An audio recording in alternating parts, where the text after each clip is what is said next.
이 시간 본문 말씀은 레위기 13장 24절에서 28절입니다. 피부가 불에 데었는데 그 댄 곳에 불그스름하고 희거나 순전히 흰 색점이 생기면 제사장은 진찰할지니 그 색점의 털이 희고 그 자리가 피부보다 우묵하면 이는 화상에서 생긴 나병인즉 제사장이 그를 부정하다 할 것은 나병의 환부가 됨이니라. 그러나 제사장이 보기에 그 색점에 흰 털이 없으며 그 자리가 피부보다 얕지 아니하고 빛이 엷으면 그는 그를 이래 동안 가두어 둘 것이며 이래 만에 제사장이 그를 진찰할지니 만일 병이 크게 피부에 퍼졌으면 그가 그를 부정하다 할 것은 나병의 환부임이니라. 만일 색점이 여전하여 피부에 퍼지지 아니하고 빛이 엷으면 화상으로 부은 것이니 제사장이 그를 정하다 할 것은 이는 화상의 흔적임이니라. 아멘. 불인대인 자리에도 은혜는 스며든다라는 제목으로 말씀을 나누겠습니다. 우리는 때때로 치유될 수 없는 상처, 이런 부분을 느끼는 순간이 있습니다. 실수로 데인 마음, 오랜 시간 동안 골마버린 관계, 깊이 새겨진 죄책감과 수치. 오늘 본문은 화상 자국처럼 남은 인생의 흔적을 어떻게 하나님이 다루시는지를 보여줍니다. 레위기 13장은 나병 진단 규례로 보이지만 더 깊이 보면 상처 입은 사람을 어떻게 회복시키는가에 대한 하나님의 섬세한 손길이 담겨져 있습니다. 특히 오늘 본문은 불에대인 자리에서 나병이 발생할 수 있다는 점을 다루고 있습니다. 그 화상의 자리, 인생의 고통스러운 흔적이 치유와 회복의 통로가 될 수 있다는 메시지를 줍니다. 오늘은 이 말씀을 통해 내 인생의 대인 자리를 예수님 안에서 어떻게 마주할 것인가? 그 자리에 어떻게 하나님의 응답과 치유가 임하는가? 어떻게 확신 속에서 정하다는 선포를 받을 수 있는가를 나누겠습니다.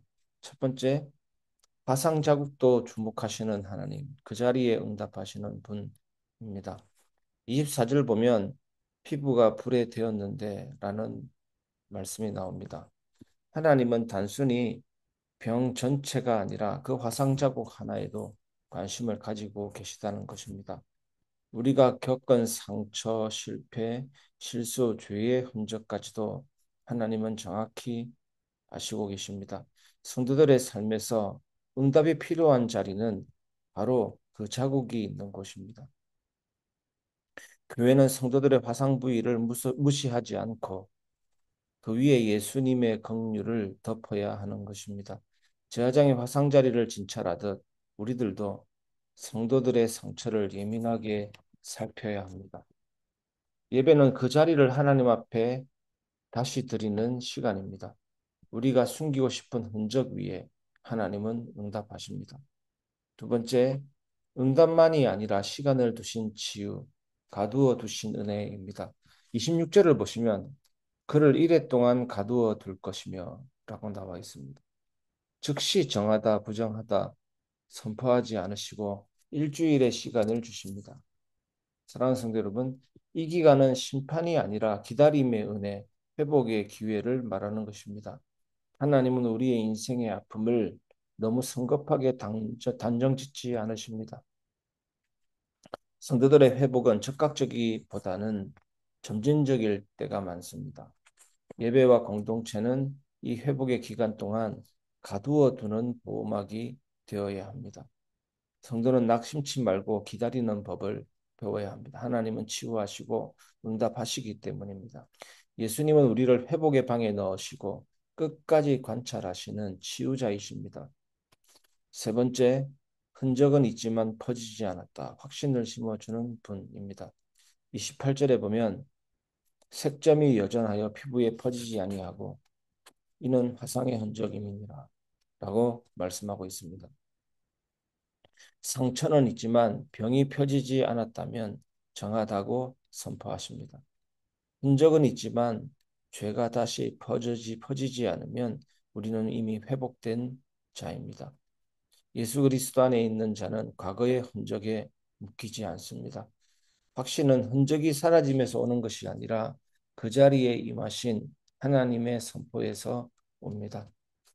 그래서 여러분, 교회는 흔적이 남아있는 사람이라도 정하다라고 말할 수 있어야 하는 것입니다. 우리는 성도들의 회복의 진행을 보며 격려하며 더 이상 죄책감에 묶이지 않게 도와야 합니다. 예배는 우리가 흔적은 있으나 정한 자임을 선포하는 자리입니다. 우리는 의인이면서 동시에 죄인이고 흔적은 있으나 정한 자임을 믿음으로 고백해야 되는 것입니다. 예수님의 십자가는 우리의 화상자리를 기억하되 붙들지 않게 하십니다. 말씀을 마무리하겠습니다. 예수님은 상처 위에 정하다고 선포하십니다.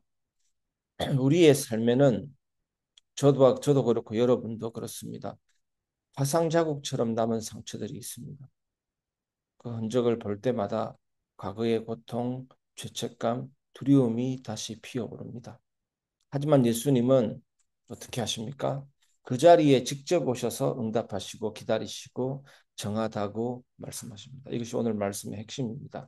오늘 이 새벽에 나의 흔적 위에 예수님이 응답하시고 치유의 시간이 시작되며 확신의 음성이 다시 들리게 되기를 주 예수 그리스도 이름으로 축원합니다. 이는 화상의 흔적입니다. 정하다 하라. 예수님이 오늘 이렇게 말씀하십니다. 우리는 더 이상 부정한 자가 아니라 나는 내 상처를 알고 있지만 하나님이 너를 정하게 하신다라는 이 은혜 속에 들어가 있는 자입니다. 오늘도 믿음으로 승리하시기를 주님의 이름으로 축복합니다.